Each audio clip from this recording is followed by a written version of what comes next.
Hello, I'm Bill Monroe, and welcome to 2-Minute Talk Tips. This week's tip: restrict your practice time. There are two major sins that speakers commit that can be prevented by restricting rehearsal time. The first is going too long or going past your scheduled time. Going 5 or 10 minutes too long might not seem like that big a deal, but it does add up, because not only does it mess up the agenda for the meeting organizer or the other speakers, but it's also not just 5 or 10 minutes. You see, you have to multiply that time by the number of people that are in the room, and that's really how much time a speaker has gone over. So for example, let's assume an audience of 20 people and a speaker goes 5 minutes overtime. That's 100 minutes of overtime in total when you figure all the people that are in there. That's more than an hour and a half over. The other major sin is rambling and circling the point of a story without actually landing it. This also disrespects the time of the attendees, and it makes you less effective. To address these problems, restrict your rehearsal time. Now, that doesn't mean you spend less time practicing. It means that if you have 45 minutes for your presentation, you practice to complete it in 38 to 40 minutes. You build this cushion so that if your audience happens to laugh at your jokes or ask questions, you can still cover your stuff without going over time. To reduce the rambling, time how long it takes you to tell a rambling story. Maybe it takes 3 minutes. Now tell that story again, but this time make yourself get it done in 2:45. Once you can, then cut it to 2:30, and then 2:15. If you can get it down to 2 minutes and still land your point, congratulations. You've cut 1/3 of it and most likely cut the fluff. Now it's tighter and it has more impact. This one technique, restricting your time in rehearsal, will make you a more effective speaker by addressing both these sins. Stick around, and after the break, I'm going to talk about my process for prepping each of these weekly talks.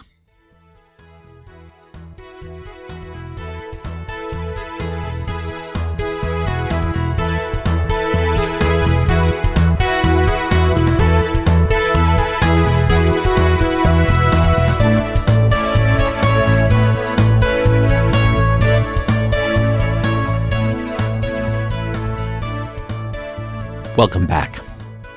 I am a big fan of process. If you get the process or system right in the beginning, it's so much easier to do the thing again in the future and to teach others how to do it.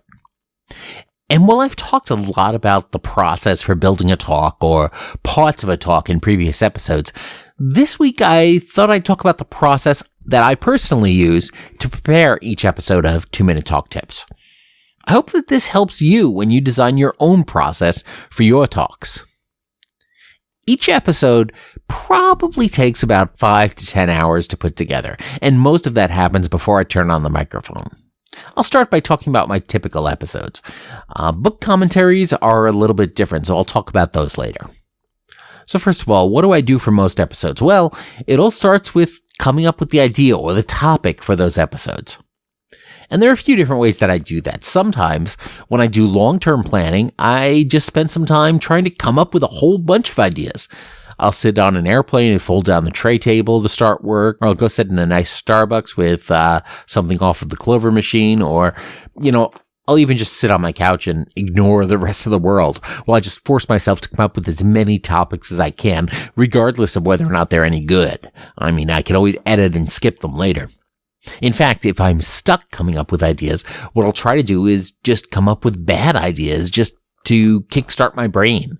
I actually talked about this method of addressing writer's block back in episode 20, Practice Without Slides and Deal with Writer's Block. That was in May of 2017.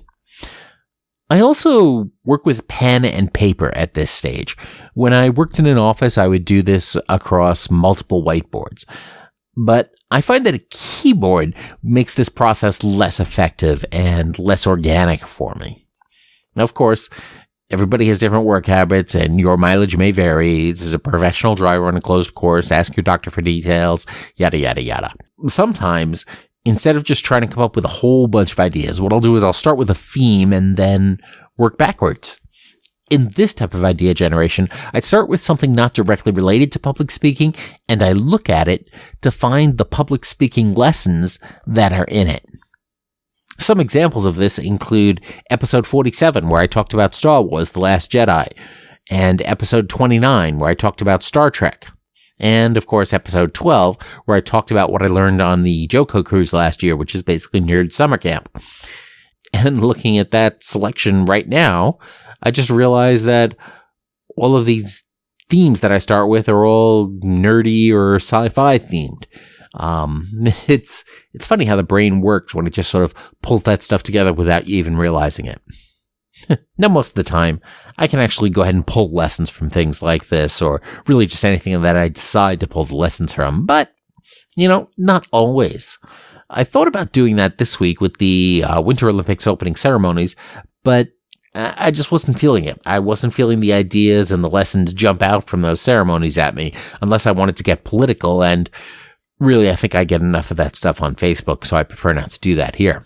Sometimes my idea generation is a little bit less focused, and I'll just let the idea generation process sort of run in the back of my mind, like the antivirus program that runs in the background on most people's computers.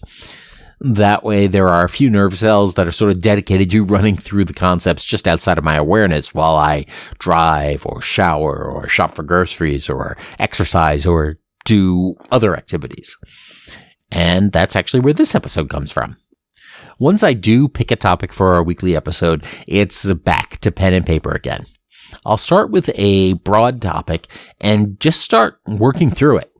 Sometimes that means I'm just crafting the bullet points, and sometimes it's full prose. It's often going to be a mix of the two as I work through and refine ideas. Once I have all of that outline and stuff written out, then I'll finally go digital. I'll type up that outline or that script in Microsoft OneNote, which is one of my favorite computer programs for taking notes and for working on various projects. I've actually been using OneNote since it was in beta before its 2003 public release. Now, this is also the stage where I'll do most of my revisions and refinements. I'll move stuff around, I'll change things, I'll come up with extra points, I'll cut some others. There's a lot of stuff just sort of moving around in this process. But by the time I'm done with it, I'd say probably about 85% of the episode is actually scripted. The exact amount varies, but, that's sort of a rough estimate. And then the rest of it is just sort of speaking extemporaneously. Now, once I'm happy with that outline, with the tip for the week, with the calls to action, and really with the rest of the content, then I'll start recording. And I'll often re-record a section or a sentence if I'm just not happy with how it sounds or I stumbled too much. And then after doing that, I'll go ahead and edit the recording. I do some stuff for basic audio quality, and I'll pull out some verbal stumbles and things like that. The thing is, the more prep work I do, the more time I spend in OneNote at the outline stage, the less editing of the audio file I have to do. It just goes a lot more smoothly. Now, book episodes are a little bit different. And if you don't count the time I spend reading the book, they actually often go faster. As I read a book, I'm looking for the core concepts and interesting passages. And when I see something interesting or funny or well said or that just makes me stop and think, I'll take a picture of that passage with my phone.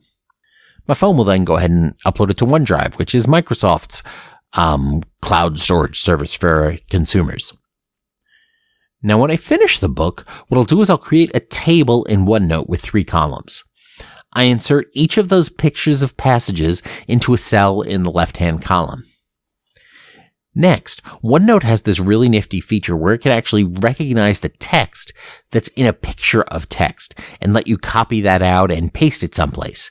And that's what I do. I copy the text out of those pictures and paste it into the middle column in that table. After I'm done with that, I'll have anywhere from 20 to 50 passages in OneNote from that book. Now, I'll go through that list and I'll choose just the top 10 or 12 that I want to talk about. Those usually demonstrate why I liked the book or found value in it, or they're just good standalone things that I want to talk about, or together they might make the theme really clear, or even demonstrate a theme that the author did not specifically call out. Next, I'll go through that table and I'll add commentary or bullet points in the right-hand column of the table for each of those passages. And that's going to be for the comments that I want to make on that passage when I go ahead and record. Finally, I'll prepare some overall commentary and observations, build out the calls to action and the rest of the episode, and then I'm ready to press the record button. So, what can you take away from this episode? First is that an effective presentation, a talk, or a podcast isn't just about the talk itself. It's about the prep work that goes into it before the talk. You typically will succeed or fail before you even open your mouth. Successful prep usually involves a process. And when you have a process, you set yourself up for success. A process also helps with the anxiety around public speaking because it gives you an element that you can control. You don't have to wonder, what do I do now? Because you have a process to fall back on. A process can also save time in prep because once you have a process in place, you don't have to start from scratch each time. That time you save can be better spent on practicing and refining your content. A process is also teachable. It makes it easier to work with other folks when necessary. There are a lot of advantages to investing the time in the beginning to put together a solid process. And I don't mean the beginning of your talk. I mean the beginning of your role in which you will be giving multiple talks. Or if you're already in that role and just trying to get better, that beginning is today, when you can go ahead and take the time to figure out the process you're going to use to prepare for your talks in the future. So I hope that learning about my process for these episodes has been helpful and that you're able to develop and deploy your own. And now I have a special announcement. On Friday, February 16th of 2018, I launched my second podcast. Now, that doesn't mean anything is changing with 2-Minute Talk Tips. I'm just adding an additional podcast to my workload. At 8 a.m. on February 16th, the first episodes of The Stroke Cast will go live. Long-term listeners will remember the story of my unexpected hiatus last summer in 2017. I told that story in detail back in episode 24. In this new podcast, I'll tell my story as a Generation X stroke survivor, exploring rehab, recovery, the frontiers of neuroscience, and one-handed banana peeling. I'll be talking more in depth about my personal story and helping others to share their stories. I'll eventually be speaking with other stroke survivors, caregivers, medical and stroke industry professionals, and others affected by stroke. I want to create a resource for folks who want more information about recovery and to consolidate some of the varied resources that I've found helpful.